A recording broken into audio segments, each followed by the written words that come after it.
I am Master Brian Duncan. I'm here with Eric Moses today at the Tennessee Taekwondo and Judo College in Oak Ridge, Tennessee. We're going to demonstrate some single hand techniques today. If someone grabs you with one hand, we want to demonstrate how to get loose and control the situation. Most self-defense classes will generally begin with talking about situational awareness and how to avoid getting into those situations, but we all know no matter how well prepared you are, sometimes things happen. Instead of spending time on that, I urge you to take a look at this book, The Gift of Fear, by Gavin DeBecker, who is an expert on violence, terrorism, who becomes violent and what situations. Throughout the book, he talks about if you're in a situation and you suddenly feel uncomfortable about something, something is just not right, don't dismiss that feeling. You're probably right. But pick this book up. It's available at Amazon. If you have Amazon Unlimited, it's available for free. We're going to start with what happens if Eric grabs me with one hand. He reaches out and grabs. He tries to hold me in place while we're having a discussion, and I want to get away. But unfortunately, he's lost his mind and reached out and grabbed a hold of me. Well, I don't necessarily want to hurt Eric. If we know each other, all I want to do is get my hand loose. I can step in, straighten out my fingers, pivot, and my hand comes out. He can't hold me with just his fingertips and his thumb. It won't happen.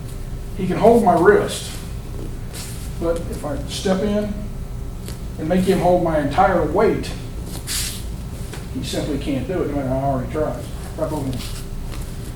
Same thing. Again, he's now got me with two thumbs and some fingertips. In, out.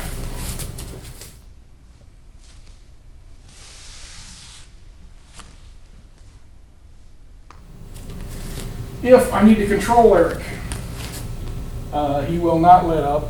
I still don't necessarily want to hurt him, but I want to put him in a position where I can keep him from hurting me. Step in, or pull this knife hand over. I want to capture this hand. I can't do this just with this one hand. I've got to capture this hand. Roll it. This hand will come out. Now I've got his wrist turned already. Down. And I'm going to turn, and as I like to teach this in my Hapkido classes, I want to take this pinky and either touch this elbow or put it on the floor. I want to get him to where he's at least down on a knee. I want to bring this down as I step back to where this puts so much pressure, he will help you put him on the ground.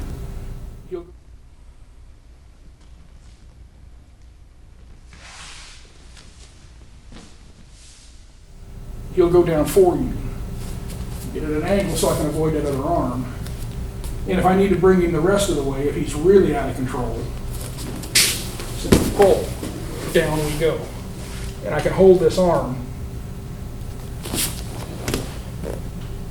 And we'll keep this wrist to where if he tries to get up, I simply push on it, and the pain is too great. He would almost have to break his own wrist to get up. And he's not going to want to do that. Now in a real fight, he may well try to be bucking and carrying on. And again, if you don't want to hurt him, you might just have to come in once, try to get away. Now if I want to come the other way, it's a little more difficult.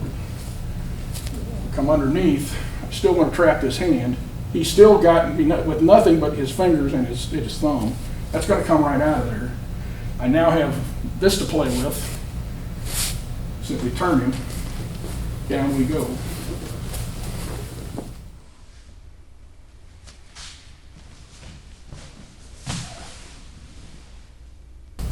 And once I have him here, there's various ways I can keep him here, simply by pressing on that elbow. And this hand it's not supposed to bend that way. But if he tries to get up, I can simply bend that hand, and he's not going to want to, he's going to help me by laying there because he does not want to get up and hurt that wrist if I put some pressure on it. Or you have to have the elbow back of the head as well.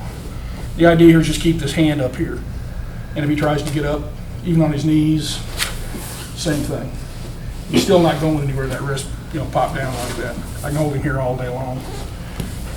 In that unfortunate situation where you're going to have to hurt him, you may have to stomp shot to the ear, the ribs. A stomp is better than a kick. You're not going to hurt your own toes. And I wouldn't stop with just one and admire my own work. Boom, boom, boom, 3 times. Flatten him back out. Then we can assess what we've got here. If he suddenly wants to, kind of let up a little bit, and he's hurt a little bit, perhaps I can get away. If I need a little bit of extra time, if I happen to be someplace where I can't, I need some extra time to get away, there's not anybody around and I need a good head start, stomp on an ankle. You're probably not going to break it. Hopefully you won't, but if you do, he started this. Wham. 2 or 3 times, then depart the area. Another single hand technique. Again, straight fingers, I'm going to step in. Knife hand, capture this hand. And I'm going to kind of do a little do-si-do duck under here. I want to do it sort of low. I don't want to get the arm too high in the air so he can duck under with me. I'm simply going to duck under where I've got his arm. And to get him on the ground here is the most simple thing in the world. All I would have to do, I don't want to bounce him off the back of his head here. I can simply go to a knee and bring it. He has to come with me. He's already bent over. If I just go down to a knee, he's going to fall. And if I pull real hard here, he's going to fall very hard. Down.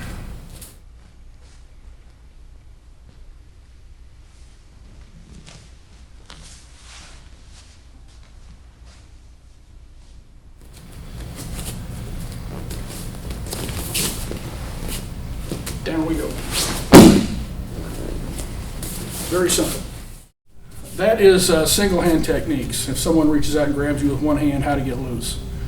We'll talk next time about double hand techniques and how if somebody grabs you with both hands, either on a jacket, on a shoulder, both hands, whatever, how to get loose.